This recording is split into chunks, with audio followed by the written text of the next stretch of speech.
Mag-adobo tayo ngayon ng manok. Ayan. Ayan, pagkakatihin lang natin yung sabaw niyan. Pagkati na yung sabaw niyan, lagyan natin siya ng toyo.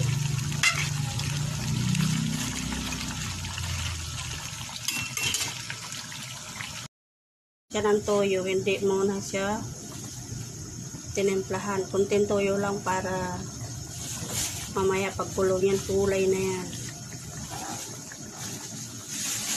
Para masarap, kailangan maubos yung sabaw niya bago mo siya timplahan uli. At ito na nga, kumulo na siya. Hintayin lang natin siyang kumulo hanggang sa mag-brown, magkulay na ng toyo. Para i-mix na natin yung kanyang mga ingredients. So, ilagay na natin ang patatas. Pampasarap.